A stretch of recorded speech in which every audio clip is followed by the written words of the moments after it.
Quick update, we're doing something interesting now. There's a product behind me on the side of this van. It's called Icynene. So it's basically like a foam insulation which is blown into voids. It can do all kinds of retrofitting. I mean, it's really quite good for air tightness. Now, we use a lot of PIR boards, so we use like Celotex and brand names like that all over our roofs and inside our roofs. But there are sometimes certain jobs where a Celotex is going to be, expensive and pretty time consuming. So if you take a look behind me, what we've got is effectively these parapet boxes which go all the way around the existing dwelling, fixed against the old steel ring beam and over the new extensions. So where the new extensions are, it's not a problem because you've got the wall insulation coming up and it virtually meets the roof insulation. And other than a little bit of cold bridging for all of the timber work in the head, there's not really an issue. But where we've got these parapet boxes here against the steel, what you end up with is effectively cold bridging. So we were going to have to fill those in with PIR boards and make sure they were nice and airtight and well fitted. So that gave me the idea of actually, let's go and get a spray foam insulation put in, which can virtually fill up those cavities. It's air permeable. It's not a ventilated space because it's basically just like a framework, an eave framework. It's going to stop that cold bridging.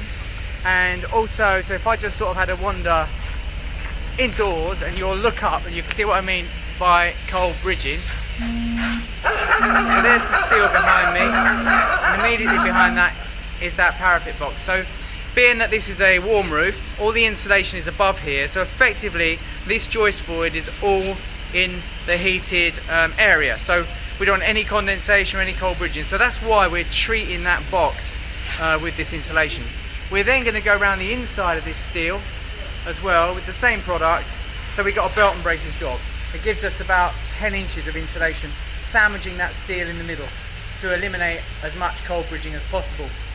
Also then, because it's a water-based product, water-blown product, so it doesn't release nasty chemicals and that sort of stuff. Not really an issue when it's outside like that. But if you were using it inside, it might be something to consider in the future, especially if you're conscious about chemicals and that sort of stuff. So there are a few on the market, so it's worth checking out which product is, in terms of longevity and leaking chemicals into the atmosphere. I know that bothers some people.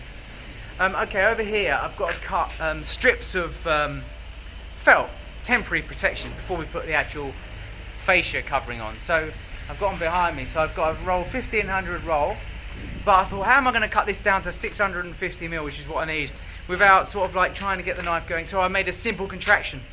I've got a bit of 22mm copper pipe, and it's between these two bits of timber, or these two joists, a pipe clip on each one, and that's set just about the width of that roll.